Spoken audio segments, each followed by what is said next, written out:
U.S. sends carrier into South China Sea as Chinese bombers fly near Taiwan.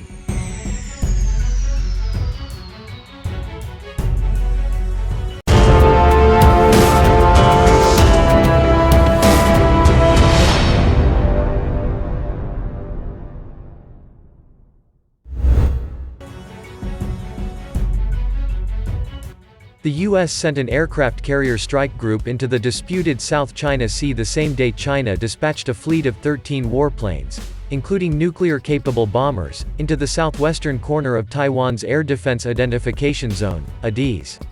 The dispatch of the USS Theodore Roosevelt strike group to the waterway on Saturday was seen as an implicit message to China just days after the inauguration of U.S. President Joe Biden amid a low point in Sino-American ties.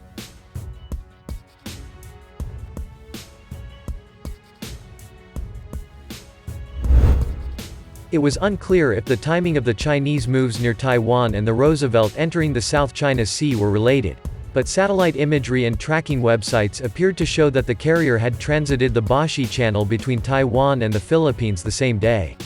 The distance between the bombers and the carrier group would have put it within striking distance of Chinese YJ-12 anti-ship missiles, which some of the warplanes have reportedly been outfitted with.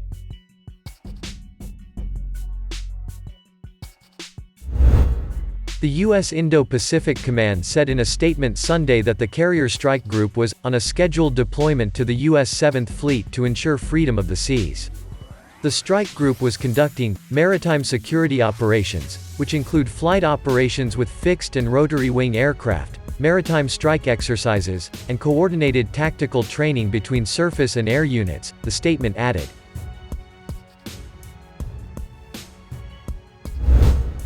Earlier, Taiwan's defense ministry said that 8 Chinese H-6K bombers, 4 J-16 fighter jets and AY-8 anti-submarine aircraft had entered the ADIZ. China, which claims Taiwan as an inherent part of its territory, has conducted almost daily flights near the island in recent months, usually involving surveillance aircraft. But the large size of Saturday's contingent, and presence of the bombers, was unusual.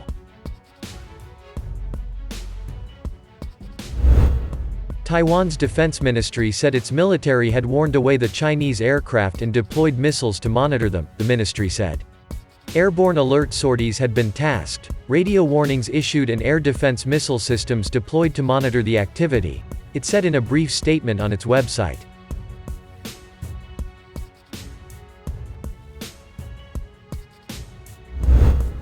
Washington slammed Beijing over the move, criticizing ongoing PRC attempts to intimidate its neighbors, using an acronym for the People's Republic of China.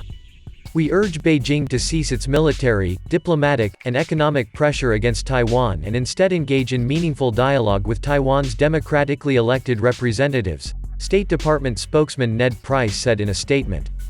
We will continue to assist Taiwan in maintaining a sufficient self-defense capability.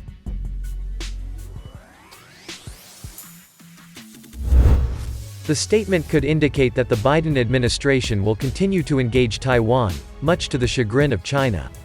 The administration of Donald Trump, Biden's predecessor, had ramped up engagement with Taipei, publicizing a handful of high-level visits and sealing a number of arms deals with the island. The State Department also said the U.S. will continue to support a peaceful resolution of cross-strait issues, consistent with the wishes and best interests of the people of Taiwan, adding that Washington's commitment to Taipei is rock solid, and contributes to the maintenance of peace and stability in Asia.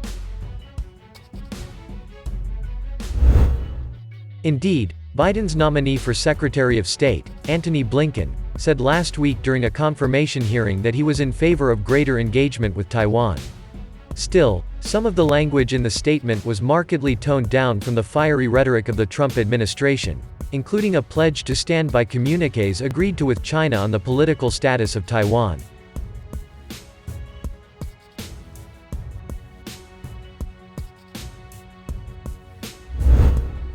The growing rancor and competition between China and the U.S. have stoked fears that a full-scale conflict could break out, with Taiwan caught in the middle.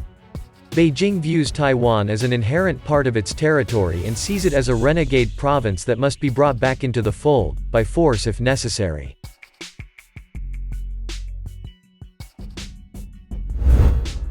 Washington, which switched diplomatic recognition to Beijing from Taipei in 1979, considers the self-ruled island a key partner and crucial line of defense as the Chinese military continues to punch further into the Western Pacific.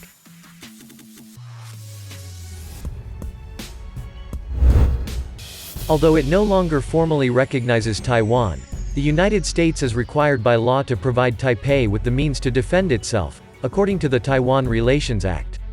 In recent months, Chinese warplanes and vessels have routinely conducted operations in the vicinity of Taiwan, stoking fears of possible preparations for invasion.